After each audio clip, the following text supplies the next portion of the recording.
The blood-soaked telegram crumpled in Theresa Rawlings' hand as she stood before the dusty gunslinger who'd been hunting her for 3 weeks across the Texas frontier. Her honey-brown hair, once neatly pinned beneath a fashionable hat, now hung in tangled waves around her dirt-streaked face. The year was 1875, and her world had collapsed into this single moment beneath the merciless western sun. "You found me," she said, her voice surprisingly steady for a woman cornered against the rocky outcropping. Behind her, the vast expanse of the Guadalupe Mountains offered no escape. The bounty hunter before her, tall, broad-shouldered, with eyes the color of a summer storm, leveled his Colt revolver at her chest. "Wasn't hard to track you after Dallas," he replied, his voice rough like gravel. The wind whipped his duster around his long legs, revealing worn leather chaps and spurs that had traveled countless miles in pursuit. $500 is a mighty fine price for your capture, Miss Rawlings." Theresa lifted her chin, defiance burning in her eyes despite the exhaustion that threatened to buckle her knees. "And is it worth it, sir? Taking a woman to hang for a crime she did not commit," the bounty hunter, Owen Sutherland by name, though she knew him only by reputation, narrowed his eyes. The scar that ran from his right temple to his jaw tightened as he frowned. "Not my concern whether you killed that banker or not. Justice isn't my business. Money is." Theresa took a step forward, something flashing in her eyes that made Sutherland's trigger finger twitch. "They'll hang me in Abilene. You know that as well as I do." "The law's the law, madam." A bitter laugh escaped her cracked lips. "The law? Is that what you call it when a woman refuses a man's advances and suddenly finds herself accused of murder when he turns up dead?" She took another step closer, close enough now that the barrel of his gun nearly touched her bodice. "If you're going to deliver me to that fate, then have mercy." She said, "Kill me quick." The cowboy dropped his gun and pulled her close. The move was so sudden that Theresa gasped. His gun hit the dirt, and his calloused hands gripped her shoulders, not roughly but firmly enough to hold her in place. Up close, she could smell leather and gunpowder, and beneath it all, something unexpectedly clean like soap. "Are you mad, woman?" he growled, searching her face.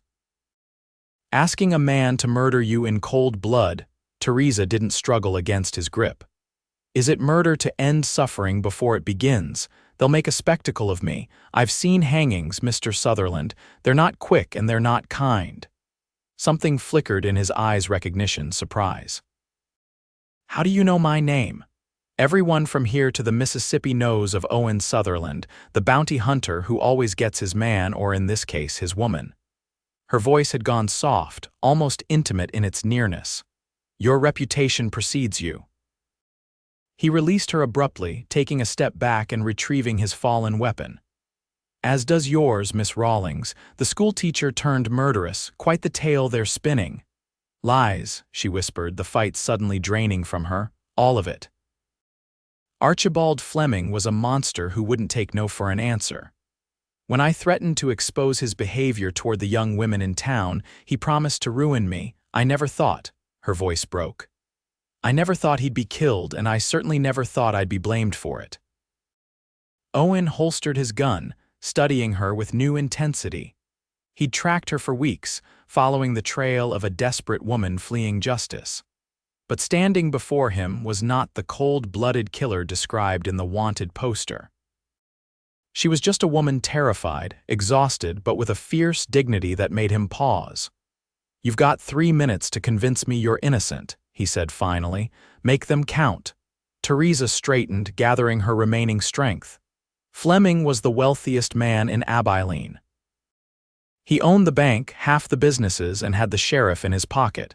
When he was found stabbed to death in his office, they needed someone to blame quickly before people started asking questions about his business dealings. And you were convenient. I was more than convenient. I was perfect.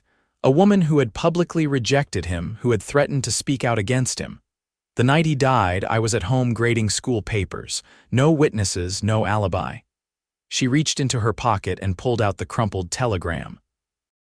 "But this arrived 3 days ago at the last town I passed through." Owen took the paper, unfolding it carefully. His eyes scanned the brief message. Real killer found, stop evidence suppressed, stop sheriff took payment, stop run farther, stop.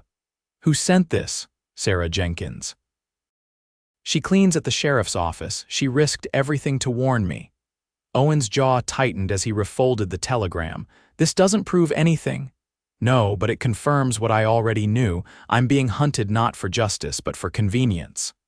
Theresa took a shuddering breath. You can take me in, Mr. Sutherland. I can't fight you. But know that you're delivering an innocent woman to die. The silence stretched between them, filled only with the sound of the wind through the scrubby pines and the distant cry of a hawk. Owen Sutherland had built his reputation on being dispassionate, on doing the job without asking questions. But something about Theresa Rawlings, her unwavering gaze, the quiet dignity with which she faced her fate, stirred doubts he couldn't afford to have. I can't just let you go, he said finally. Hope flickered briefly in her eyes. Are you saying there's an alternative? Owen ran a hand through his sun-bleached hair, his mind racing. Maybe, but it's risky and it involves you trusting me. I just asked you to kill me, Mr. Sutherland. Trust seems a small matter in comparison.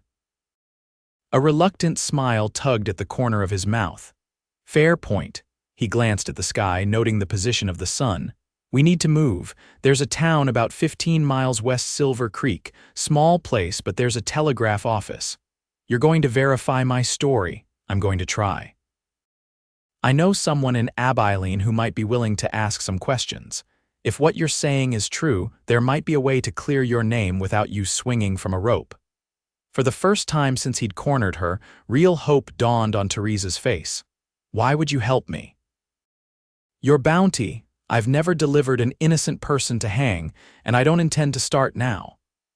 Owen whistled sharply, and a large chestnut gelding trotted from where it had been ground tied in a cluster of trees. Can you ride? I grew up on a ranch in Missouri before I became a schoolteacher. I can ride. Owen nodded approvingly. Then we'd best get moving. It'll be dark in a few hours, and we've got ground to cover. As he helped Theresa mount his horse, their hands touched briefly. A jolt of awareness passed between them, surprising in its intensity. Owen cleared his throat and swung up behind her, acutely conscious of her body pressed against his as he reached around her for the reins. Hold tight, he murmured, his breath stirring the hair near her ear. The terrain's rough and we need to make good time. Theresa nodded, trying to ignore the strange flutter in her stomach that had nothing to do with fear. Against all odds, she had found an ally in the man sent to capture her. Whether that alliance would save her life or merely delay the inevitable remained to be seen. As the horse carried them west toward Silver Creek, the sun began its slow descent, casting long shadows across the rugged landscape. Behind them, the dust of their passage settled on the ground where, moments earlier, a woman had asked for death and found, instead, the faintest glimmer of hope. The ride to Silver Creek was punishing. Theresa's body, already weakened from weeks on the run with little food and less rest, ached with each jolt of the horse beneath them. Yet she didn't complain. The steady rhythm of Owen's breathing behind her, and the solid strength of his arm occasionally steadying her when the terrain grew treacherous, gave her a strange comfort she hadn't felt since fleeing Abilene. How did you become a bounty hunter? She asked, partly to distract herself from her discomfort and partly out of genuine curiosity about the man who held her fate in his hands. Owen was silent for so long that she thought he might not answer. When he did, his voice was low, almost lost in the wind. War has a way of making a man comfortable with killing. After Gettysburg, I couldn't go back to farming, needed something that made use of the only skills I had left. The war ended 10 years ago. Theresa observed quietly. Some battles never end, Miss Rawlings. The words carried a weight that discouraged further questions. They reached Silver Creek as the last light faded from the sky. It was indeed small, a single dusty street lined with a handful of buildings, most dark now except for the saloon, which spilled yellow light and raucous piano music into the night. Owen led his horse to the livery stable at the edge of town. An old man with a lantern emerged from the shadows, eyeing them suspiciously. "Need boarding for the night," Owen said, dismounting and helping Theresa down. Her legs buckled slightly and his hand lingered on her waist to steady her. $2, the stable master grunted. "Feeds extra." Owen paid without haggling, then retrieved his saddlebags. "Is Whitaker's still renting rooms?" "Yep, though they might be full up. Had a cattle buyer come through yesterday with his men." Owen nodded his thanks and guided Theresa toward a two-story building with a faded sign declaring it Whitaker's Boarding House and General Store. His hand rested lightly on the small of her back, a gesture that could appear possessive to onlookers, but that Theresa recognized as protective. "We need a cover story," he murmured as they approached. "Husband and wife is simplest. People ask fewer questions." Theresa nodded, her throat suddenly dry. "What shall I call you?" "Owen is fine.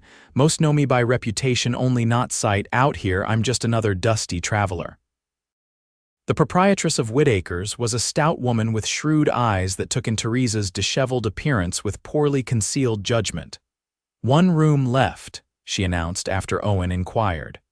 "With the cattle buyers in town, you're lucky to get that." "We'll take it," Owen said, placing coins on the counter.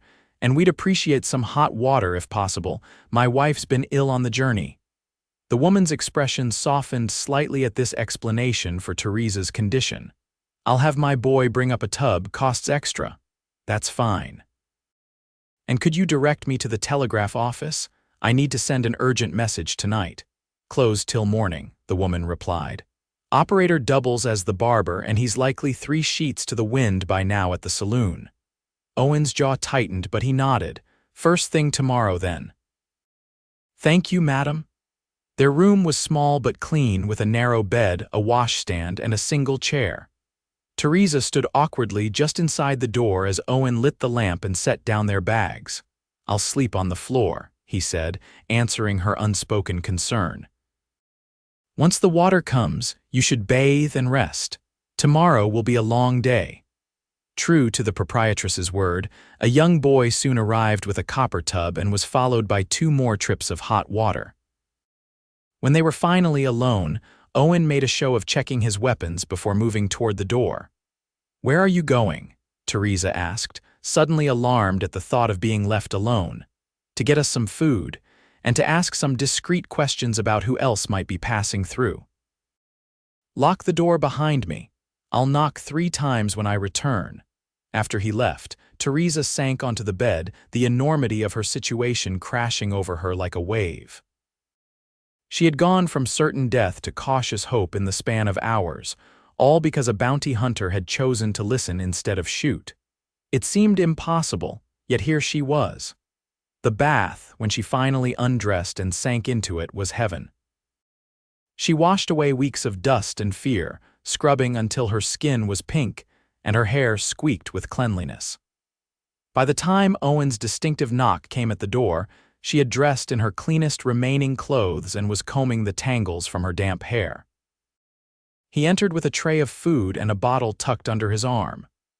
"Not much, but it's hot," he said, setting down a meal of beans, cornbread, and what might generously be called stew.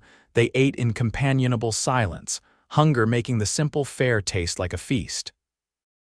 When they finished, Owen poured a small measure of whiskey into the 2 tin cups that had come with their meal. "For medicinal purposes," he said with the ghost of a smile. "You look like you could use it." Theresa took a sip, grimacing at the burn. "What did you learn in town?" Owen's expression grew serious. "There's another bounty hunter passing through Jackson Wade, mean son of a pardon me, mean piece of work, not known for bringing in bounties alive if dead will do." Fear gripped Theresa's heart. "Is he looking for me?" "Not specifically, as far as I could tell. But he's heading toward Abilene, and if he sees those wanted posters." Owen didn't need to finish the thought. "We'll need to be careful tomorrow. I'll send that telegram first thing, but we might have to leave town quickly depending on the response." "And if there is no response?" "Or if your contact confirms that I am guilty?" Owen met her gaze steadily. Then we figure out our next move. I gave you my word that I wouldn't deliver you to hang unjustly, and I mean to keep it." Something in his tone made Theresa's heart beat faster. "Why do you believe me?" "You've tracked me for weeks based on evidence that said I was guilty. I've learned to trust my instincts about people. They've kept me alive this long." He finished his whiskey in one swallow. "And no killer I've ever met has eyes like yours." The compliment, if that's what it was, hung in the air between them. Theresa looked away first, suddenly conscious of the intimacy of their situation alone in a small room, the night stretching before them. Owen cleared his throat. "You should take the bed, I'll make do here." He nodded toward the floor near the door. "You'll be uncomfortable," Theresa protested. "I've slept on worse." As Theresa settled under the thin blanket, she watched Owen spread his bedroll on the bare wooden floor. In the soft lamplight, with his guard momentarily lowered, he looked younger, the hardness of his features softened by exhaustion. "Thank you," she said softly, "for listening, for helping." Owen glanced up at her, something unreadable in his eyes. "Get some sleep, Theresa. Tomorrow might bring answers, or it might bring more trouble. Either way, you'll need your strength." As the lamp was extinguished and darkness enveloped the room, Theresa lay awake, listening to Owen's breathing gradually slow and deepen. Outside, the sounds of the small town faded as the saloon closed and the last revelers found their beds. In the quiet darkness, for the first time in weeks, she allowed herself to hope. Morning came with the crowing of a rooster and the sounds of the town stirring to life. Theresa woke to find Owen already dressed and buckling on his gun belt. "I'm heading to the telegraph office," he said when he noticed her watching him. "Stay here, keep the door locked, I'll bring back breakfast." "I should come with you," Theresa argued, sitting up and pushing her hair from her face. "Two sets of eyes are better for watching for trouble." Owen considered her for a moment, then nodded. "Be ready in 5 minutes." The telegraph operator was indeed the town barber, a garrulous man with bloodshot eyes that suggested his evening had ended late. He squinted at Owen's carefully worded message with suspicion. "This going to Judge Parker in Fort Smith?" he asked, scratching his stubbled chin. "No," Owen replied flatly. "Private matter to an associate in Abilene." The man shrugged. "Your money. Might take a while for a response, though. Line's been temperamental with the storms last week." "We'll wait," Owen said, paying the fee. "Is there somewhere in town we can get a decent breakfast?" They found a small cafe attached to the general store, where they could sit near the window and watch the street while eating eggs and biscuits with gravy. Theresa, ravenous after weeks of irregular meals, ate with an enthusiasm that brought a smile to Owen's face. "What?" she asked, catching his expression. "Nothing. Just good to see you with an appetite." They lingered over coffee, both aware that they were killing time until a response might come from Abilene. The town grew busier as the morning progressed, with local farmers coming in for supplies, and the cattle buyers conducting their business at the stockyard on the edge of town. It was nearly noon when Owen suddenly tensed, his hand moving to rest on his holstered gun. "Don't look up," he murmured. But the man crossing the street, tall, black duster, red bandana, that's Jackson Wade. Theresa kept her gaze fixed on her coffee cup, her heart hammering. "Has he seen us?" "Not yet, but this place is too small for us not to cross paths eventually." Owen's mind raced through their options. "We need to leave, now, before he recognizes either of us." They paid quickly and exited through the back door of the cafe, cutting through an alley toward the livery stable. Owen kept Theresa close, his body partially shielding her from view of the main street. "What about the telegram?" Theresa whispered as they hurried along. "We'll have to risk moving on without it. Wade is too dangerous to chance an encounter." They had nearly reached the livery when a voice called out from behind them. "Sutherland? Well, I'll be damned." Owen turned slowly, positioning Theresa behind him. Jackson Wade stood at the mouth of the alley, thumbs hooked in his belt near his pistols. He was smiling, but the expression didn't reach his cold eyes. "Wade," Owen acknowledged with a nod. "Didn't expect to see you in these parts." "Likewise." Wade's gaze shifted to Theresa, who kept her head down, face partially obscured by her bonnet. "Who's the lady?" "My wife," Owen replied smoothly. "We're heading west. Family matters." Wade's smile widened, revealing tobacco-stained teeth. "Funny, I never figured you for the marrying kind." He took a step closer. "Madam, you must be something special to have tamed Owen Sutherland." Theresa nodded but remained silent, aware that her voice might give them away if Wade had heard descriptions of the fugitive schoolteacher. "We're in a bit of a hurry," Owen said, his tone casual though his posture remained alert. "Good seeing you, Wade." "Now hold on," Wade said, moving to block their path. "I'm curious about something. Been hearing about a schoolteacher from Abilene wanted for murder, $500 bounty. Word is you were tracking her." His eyes narrowed. "Yet here you are, heading in the opposite direction with a mysterious lady friend." Owen's hand inched closer to his gun. "I told you, family matters. Mind if I see the lady's face, just to satisfy my curiosity." The tension in the alley thickened. Owen knew that drawing on Wade would be a death sentence for them. Both the man was notoriously fast with his guns and utterly without mercy. "I think that would be impolite," Owen replied, his voice hardening. "My wife values her privacy." Wade's hand drifted to his gun. "I insist."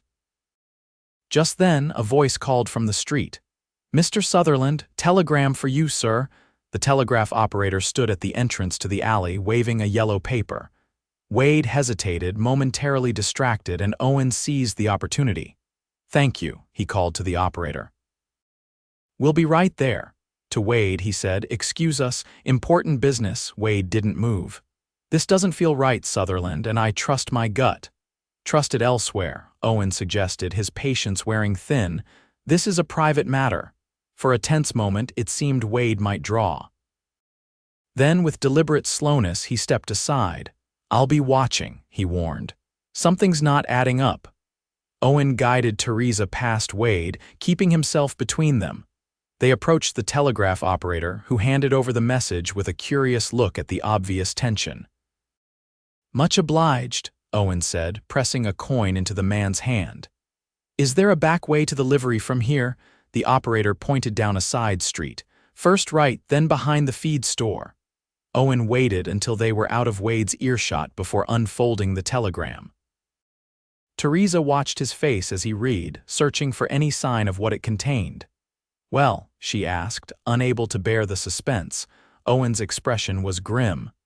"My contact confirms your story. Fleming's real killer was his business partner, a man named Harold Bishop. The sheriff covered it up because Bishop paid him off. They're still hunting you to maintain the deception." Relief flooded Theresa, followed quickly by anger. "So I'm still to be sacrificed to protect the guilty? Not if I can help it." Owen refolded the telegram and tucked it inside his vest. "This is evidence, but it won't be enough by itself. We need to get to Fort Smith to Judge Parker. He's a hard man, but a fair one. If we can convince him to investigate, you might have a chance. Fort Smith is over 200 miles from here. Then we'd best get moving." Owen quickened their pace toward the livery. "Wade will figure things out soon enough, and he won't be the only one hunting us now." They reached the stable without further incident and quickly saddled Owen's horse. The stable boy watched with curious eyes as they prepared to depart. "Folks usually stay for the cattle auction," he remarked. "It's the biggest event of the month." "Change of plans," Owen replied shortly. He helped Theresa mount, then swung up behind her. "If anyone asks after us, we'd appreciate your discretion."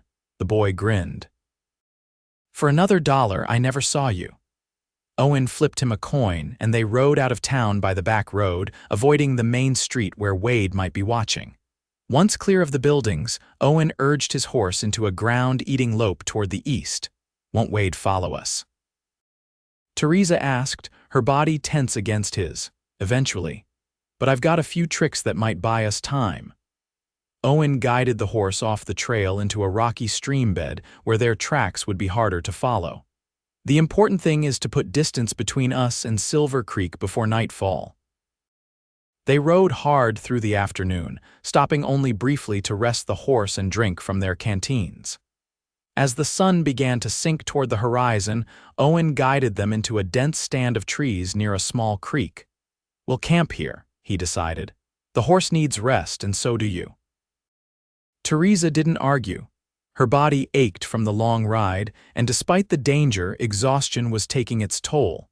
They made a cold camp, not risking a fire that might attract attention. Owen shared jerky and hardtack from his saddlebags, along with the last of a flask of coffee. As darkness fell, the temperature dropped and Theresa shivered in her thin dress.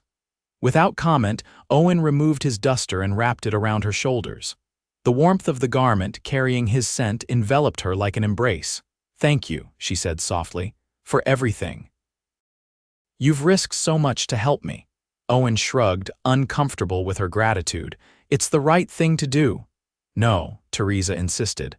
"Most men would have collected the bounty and never looked back. You chose to believe me to help me clear my name. That's rare, Mr. Sutherland." "Owen," he corrected gently. "If we're going to be fugitives together, you might as well use my given name." A smile touched her lips. Owen then. In the silver moonlight filtering through the trees, they regarded each other with new awareness. The circumstances that had thrown them together were dire, but something unexpected had grown between them, a trust, a connection that transcended their roles as hunter and hunted. "You should rest," Owen said, breaking the moment. "I'll take first watch. We'll need to move before dawn." Theresa nodded and settled against the base of a large oak, Owen's duster pulled tight around her. Despite her exhaustion, sleep was elusive.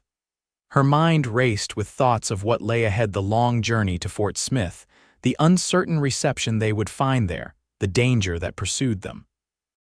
"Owen," she called softly after a while, "do you think we'll make it?" Truly, he was a shadow among shadows, his profile barely visible as he kept watch at the edge of their small camp. "I don't make promises I can't keep, Theresa, but I won't stop trying until you're safe." "That much I can swear to you." It was enough. Theresa closed her eyes, finding comfort in his steady presence. Whatever tomorrow brought, she was no longer alone in her fight. The dawn came with a heavy mist that clung to the trees and dampened their clothes, but provided welcome cover as they continued their journey. Owen pushed the horse hard, knowing that Wade would not be far behind. Theresa remained silent, understanding the necessity of their pace despite the discomfort. By midday, they had crossed into Indian territory, where the law was more nebulous and the terrain more challenging. Owen guided them along game trails and dry creek beds, using every trick he knew to obscure their trail. "How did you learn to track like this?" Theresa asked during a brief rest to water the horse. Owen's expression turned distant. "My father was a trapper in the Rockies. Taught me everything he knew before consumption took him when I was 14. After that, I made my way as a scout for a while, then the war came." He absently stroked the horse's neck. "These skills kept me alive when many others weren't so fortunate." Theresa wanted to ask more, to understand the man who had become her unexpected champion, but a sound in the distance caught Owen's attention. He tensed, hand moving to his gun. "Riders," he said tersely. "At least 3, moving fast." They mounted quickly and pushed deeper into the forest, the horse picking its way carefully through the underbrush. The sounds of pursuit grew fainter, but Owen's expression remained grim. "They're tracking us," he said. "Wade must have brought help."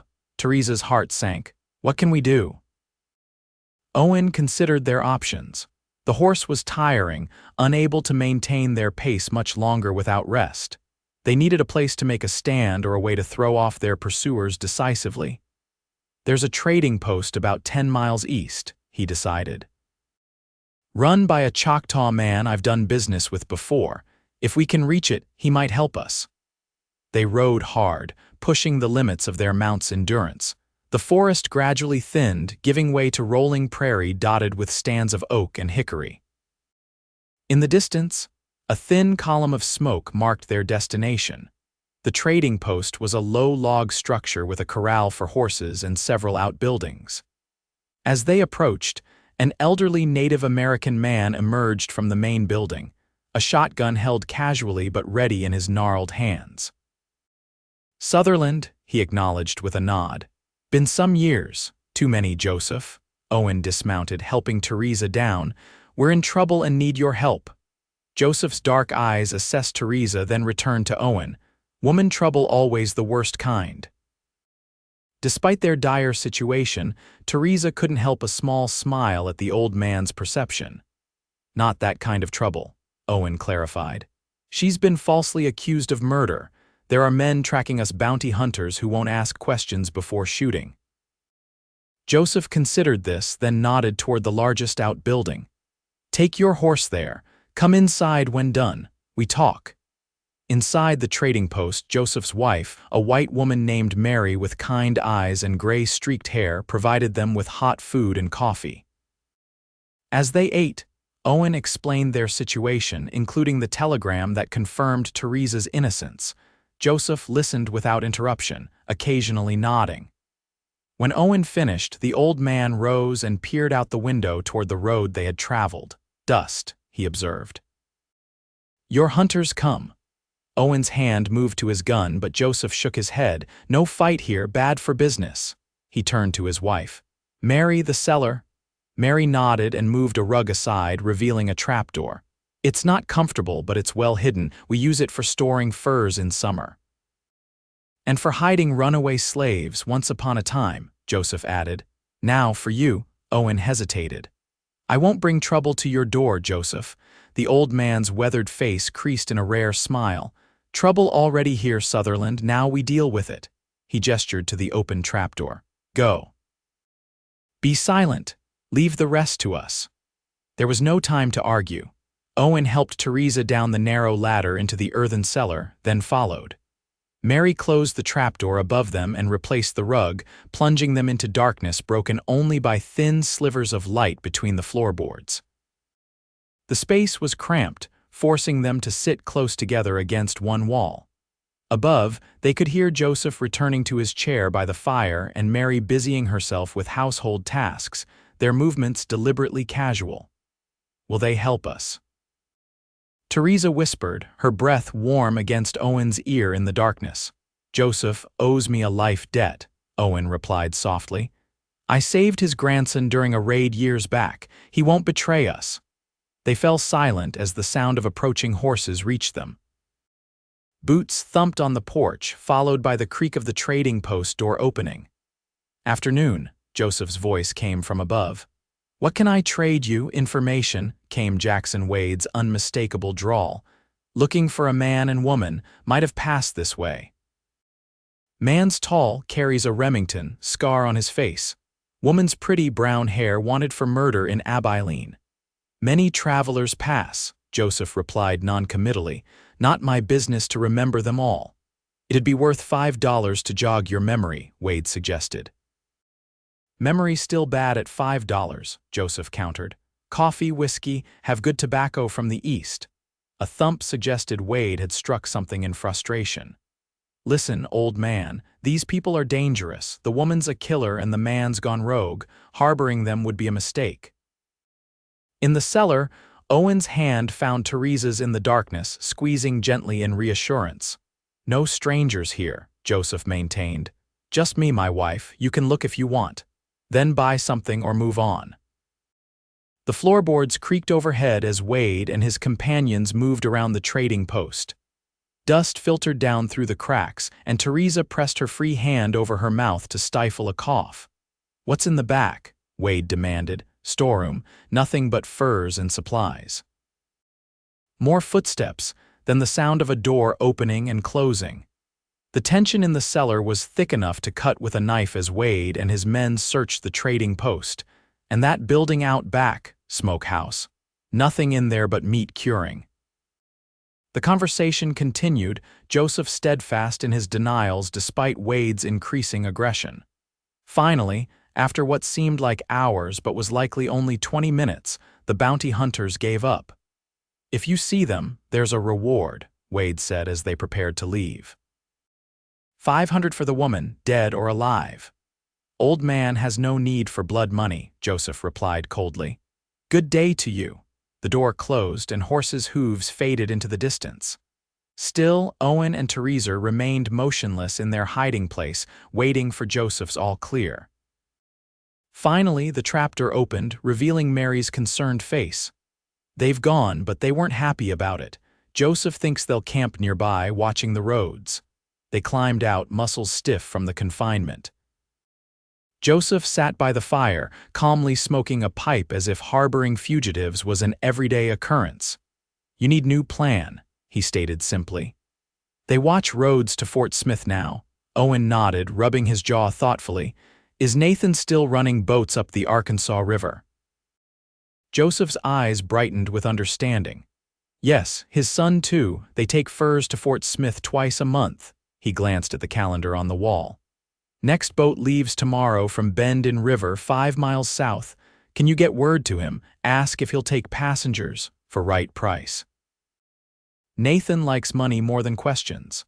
Joseph tapped his pipe against the fireplace. "You stay here tonight. Mary will prepare food for journey. I send my boy to Nathan with message." Relief washed over Theresa. "How can we ever repay you?" Joseph regarded her with solemn eyes. "Live, be happy. That is payment enough." That night, they slept in a small room off the main building, a single lantern casting warm light over the simple furnishings. Theresa sat on the edge of the narrow bed, combing her hair with a brush Mary had lent her. "What happens when we reach Fort Smith?" she asked quietly. "Even with the telegram, it's my word against a sheriff and a wealthy businessman."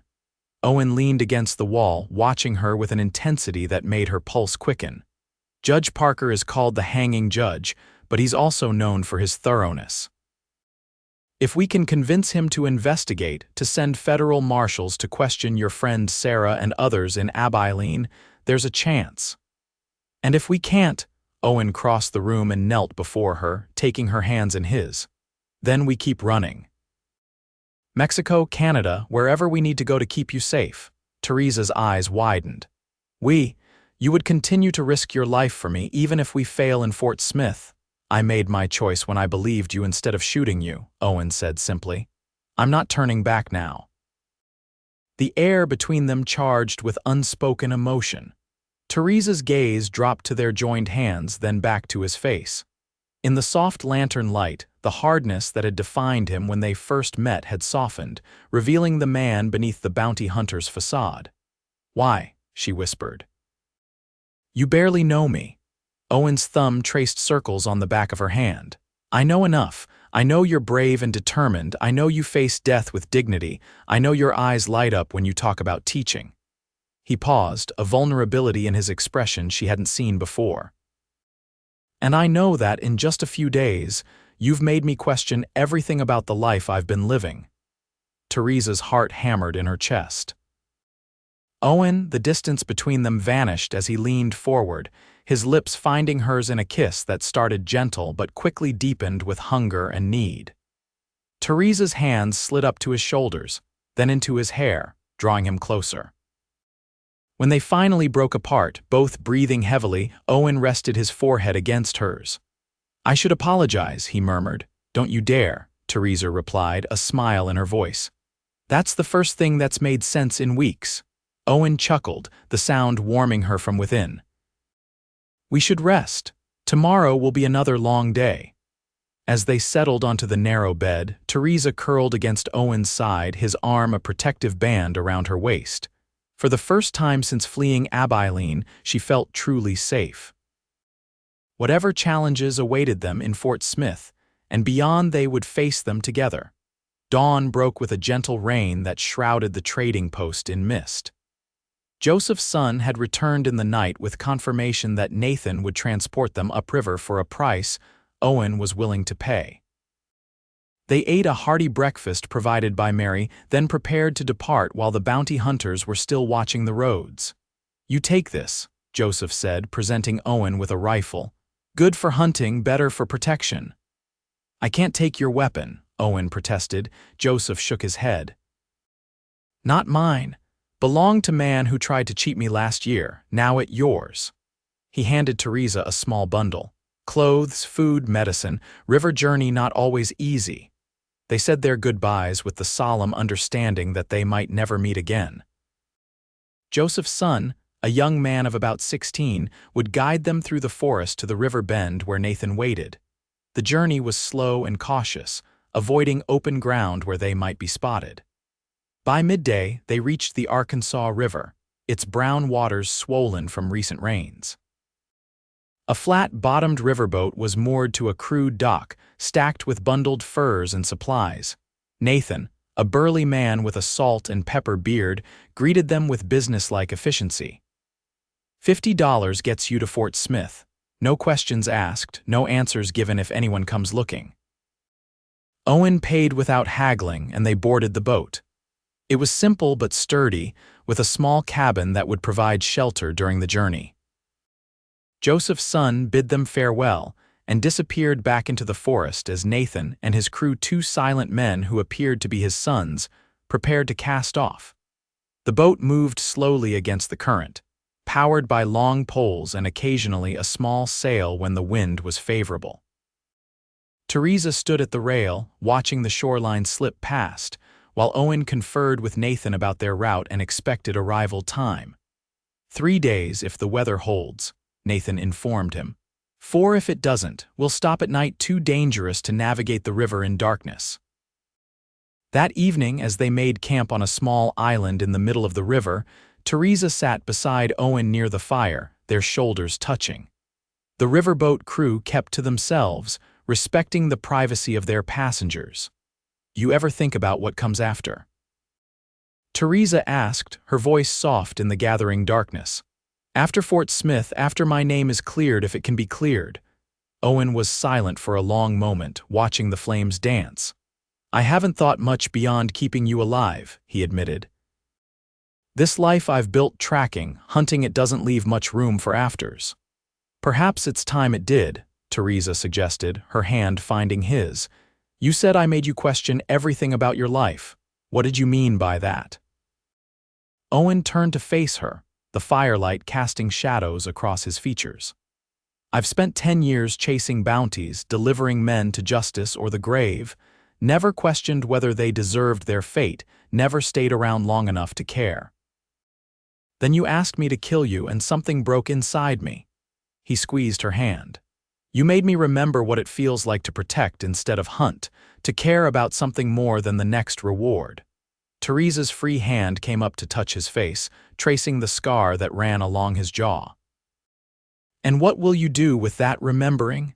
I don't know yet, he confessed. But I know I don't want to go back to the man I was before I met you. Their kiss was gentle this time, a promise rather than a desperate grasp at comfort. When they parted, Theresa rested her head on his shoulder, watching the stars emerge above the river. I was a good teacher, you know, she said after a while. The children loved my lessons, especially when I would act out stories from history or literature. Owen smiled, picturing her in a schoolroom bringing the past to life for wide-eyed children. You'll teach again, he promised. Somewhere new where no one knows about Abilene. Theresa corrected softly, somewhere we can start fresh. The word hung between them, full of possibility and hope. Owen didn't respond immediately, but his arm tightened around her shoulders, drawing her closer against the night's chill.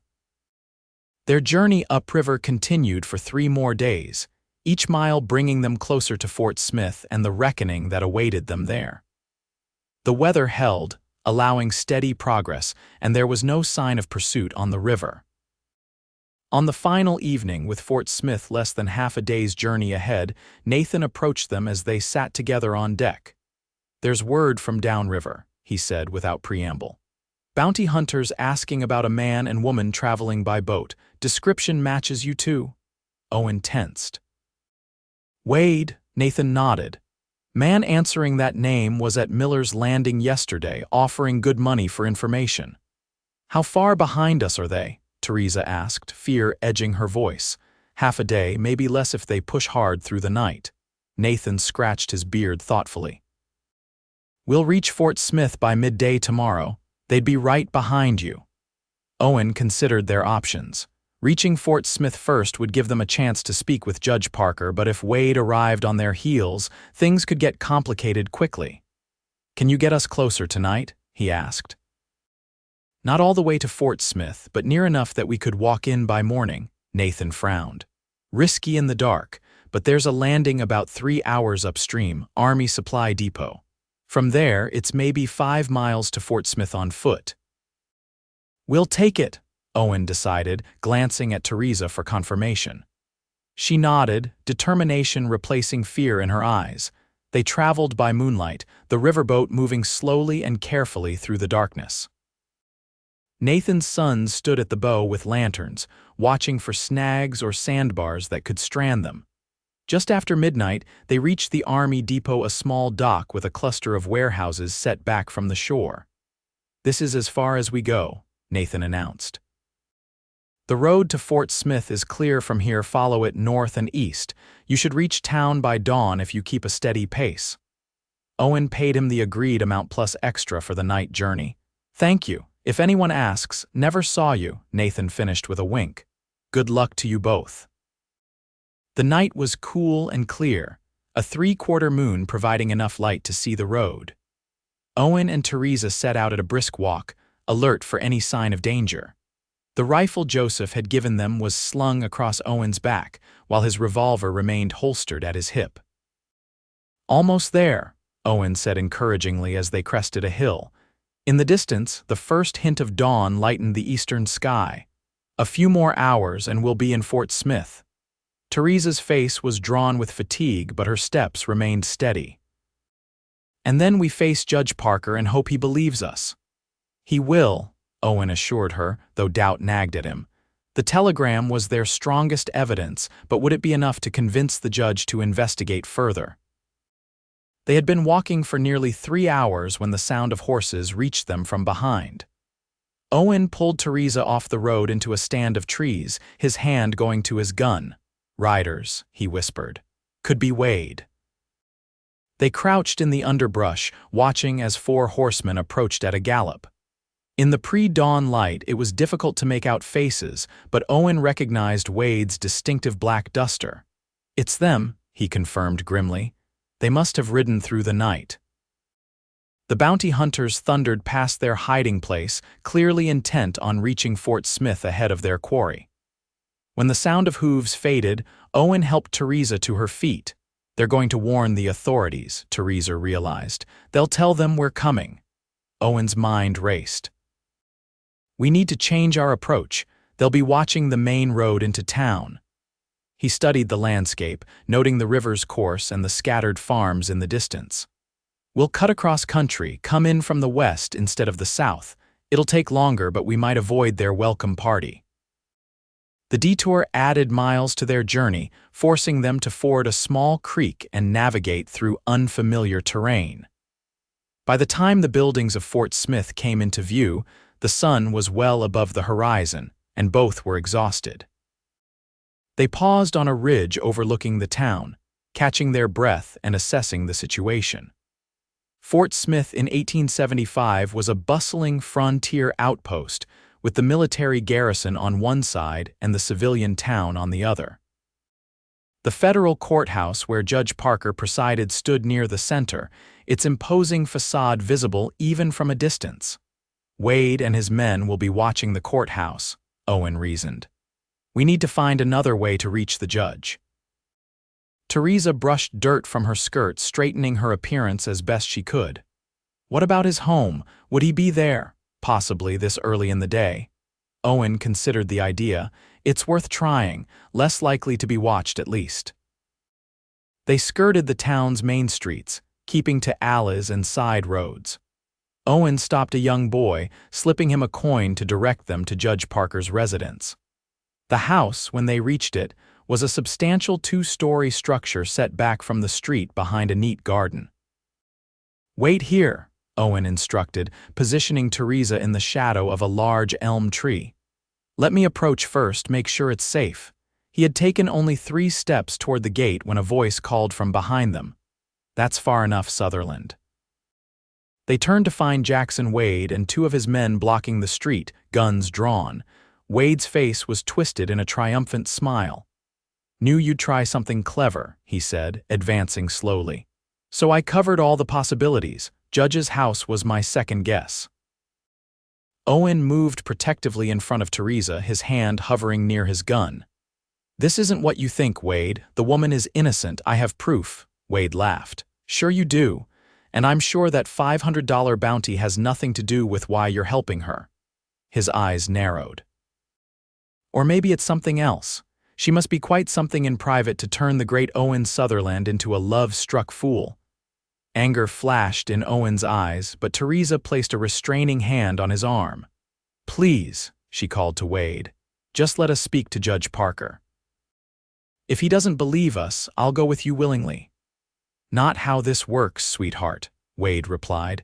"You're coming with me now, and your boyfriend there is going to step aside if he doesn't want a bullet in his gut." The standoff might have ended in bloodshed if not for the front door of the judge's house opening at that moment. A tall, stern-faced man with a full beard stepped onto the porch, a shotgun in his hands. "What in blazes is going on in front of my home?" he demanded, his voice carrying the authority of his office. Wade turned, momentarily distracted. "Judge Parker, sir, I'm bringing in a fugitive. Theresa Rawlings, wanted for murder in Abilene. This man is interfering with lawful bounty hunting."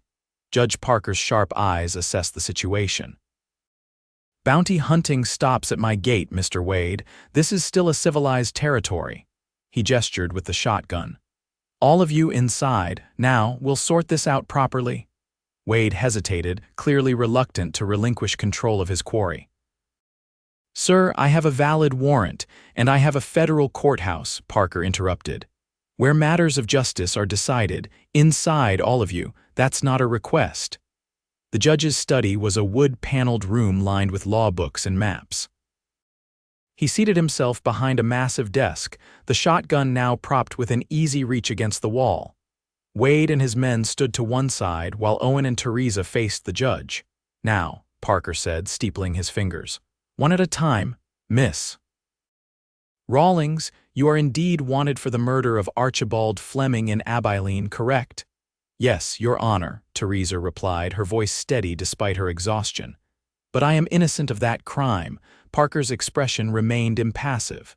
"Mr. Sutherland, you were tracking Miss Rawlings on behalf of the Abilene authorities, I presume?" "I was," Owen confirmed. "Until I discovered evidence suggesting she had been falsely accused." Wade snorted. "Evidence? Right." "Silence," Parker snapped. To Owen he said, "What evidence?" Owen produced the telegram from inside his vest, carefully unfolding it and placing it on the judge's desk. "This message confirms that the real killer was Fleming's business partner, Harold Bishop. The local sheriff covered up the truth in exchange for payment." Parker read the telegram, his expression unreadable. "This is from whom?" "A trusted contact in Abilene," Owen replied. "A former lawman who still has connections in the sheriff's office." "Hearsay," Wade objected. "A telegram can be sent by anyone." Parker silenced him with a look. "Mr. Wade, you'll have your turn." To Theresa, he said, "Tell me your version of events, Miss Rawlings, from the beginning." Theresa recounted the whole story: Fleming's unwanted advances, her rejection, her threat to expose his behavior toward the young women of Abilene, and the subsequent murder and framing. She spoke of her flight, of Owen finding her, and of her plea for a quick death rather than a hanging. When she finished, the room was silent.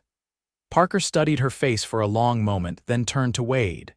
"Mr. Wade, you have the warrant." Wade produced a folded paper from his coat, passing it to the judge with a smug glance at Owen and Theresa. Parker examined it carefully, then set it aside. "This appears to be in order," he noted. "However, the allegations raised by Miss Rawlings and the telegram presented by Mr. Sutherland are serious enough to warrant investigation." He reached for a sheet of paper and began writing. "I am issuing an order for federal marshals to proceed to Abilene immediately to investigate these claims. Until their report is received, Miss Rawlings will remain in protective custody here in Fort Smith." Wade's face darkened. Your Honor, with all due respect, I have a valid warrant, which will be honored if the investigation proves Miss Rawlings guilty, Parker interrupted firmly. But I will not allow a possibly innocent woman to hang because of corrupt local officials. That is not justice, Mr. Wade, and justice is what this court provides. Wade looked ready to argue further, but something in Parker's expression made him reconsider. As you wish, Your Honor, but I'll be staying in Fort Smith until this is resolved. My claim on the bounty stands if she's guilty. Noted, Parker said dryly. He turned to Owen. Mr. Sutherland, you've placed yourself in a precarious position. Interfering with a lawful warrant is a serious matter. I understand, Your Honor, Owen replied. I'm prepared to face the consequences of my actions. Parker regarded him thoughtfully. Your reputation precedes you, Sutherland. Not many bounty hunters would risk their livelihood for principle. He made another notation on his paper. You will remain in Fort Smith as well, pending the outcome of this investigation. Consider yourself temporarily in my employ as Miss Rawlings' protector.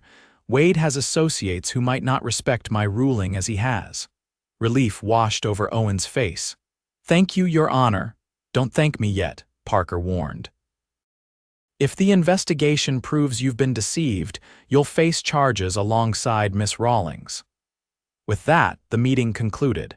Wade and his men departed, their expressions promising this wasn't over.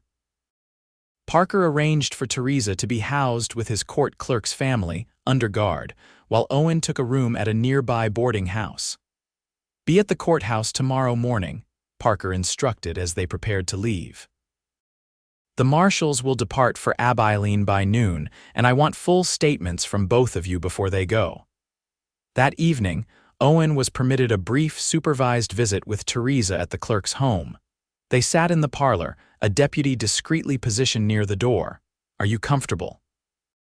Owen asked, noting the clean dress she now wore, likely borrowed from the clerk's wife. More than I've been in weeks, Theresa replied with a tired smile. They've been very kind. She leaned forward, lowering her voice. Do you think the judge believes us?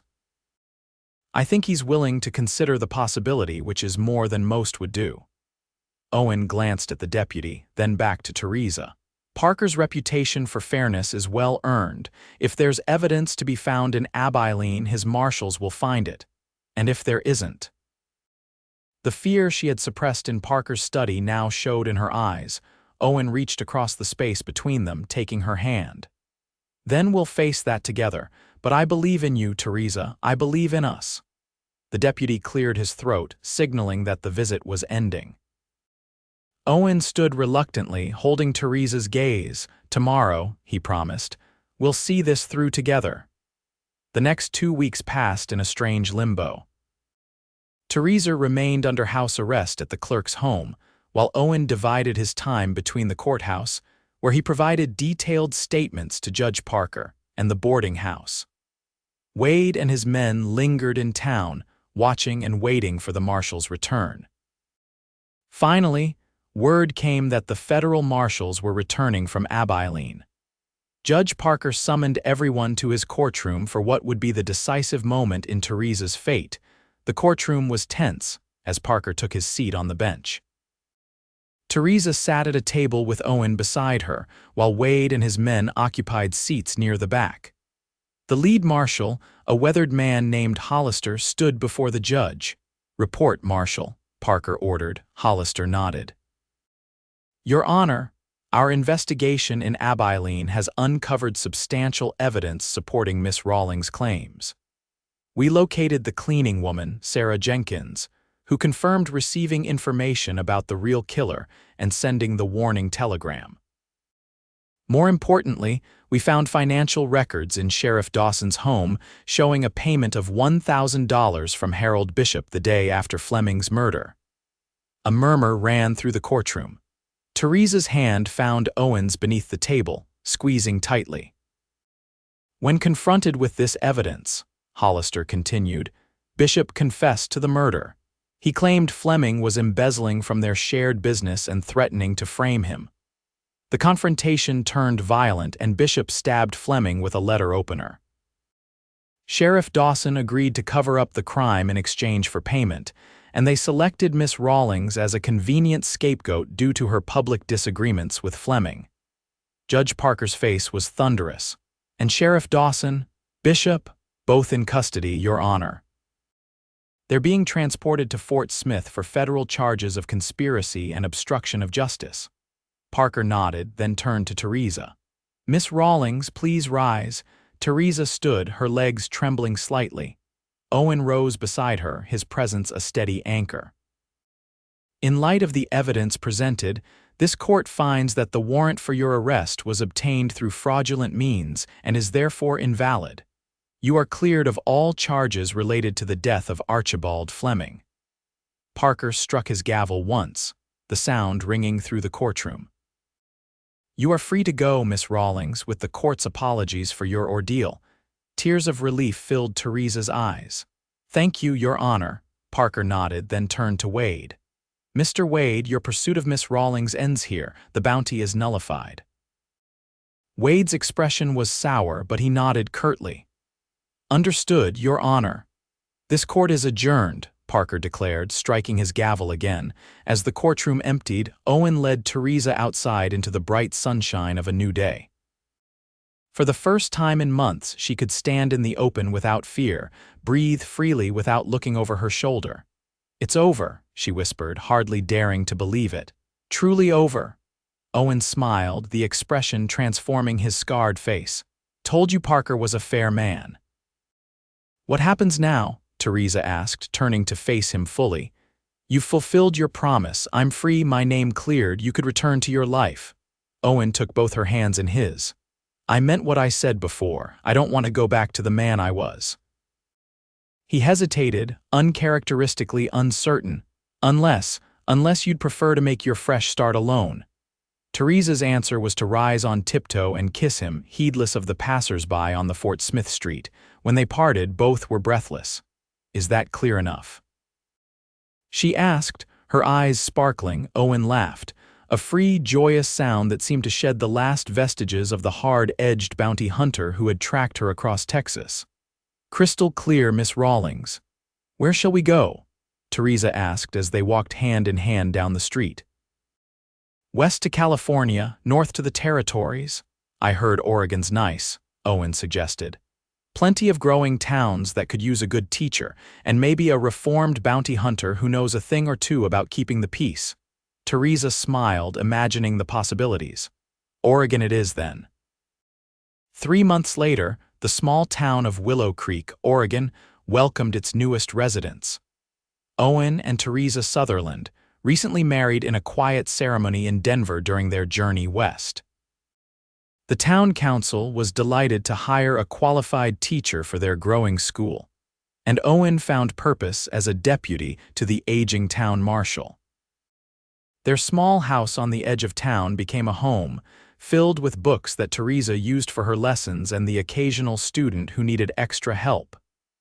In the evenings, they would sit on their porch, watching the sunset paint the western sky in colors no artist could capture. "Any regrets?" Owen asked one such evening, his arm around his wife's shoulders. Theresa considered the question, thinking of all they had endured to reach this moment of peace. "Not one," she replied honestly, "though I sometimes wonder what would have happened if you'd been a little less observant that day." "What day?" "The day you found me. If you hadn't noticed my fear, my desperation, if you'd simply done your job." She turned to face him. "If I hadn't said those words." Owen smiled, remembering. "Kill me quick," he quoted softly.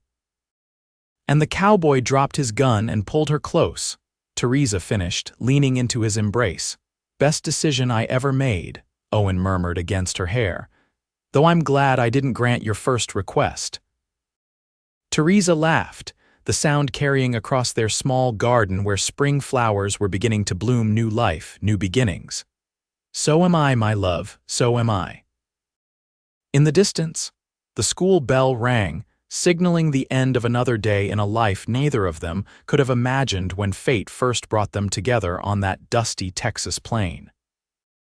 A bounty hunter and a schoolteacher, fugitives turned lovers, finding in each other the redemption and purpose they had both been seeking. And as the sun set on Willow Creek, Owen and Theresa Sutherland held each other close, grateful for second chances and the unexpected paths that had led them home.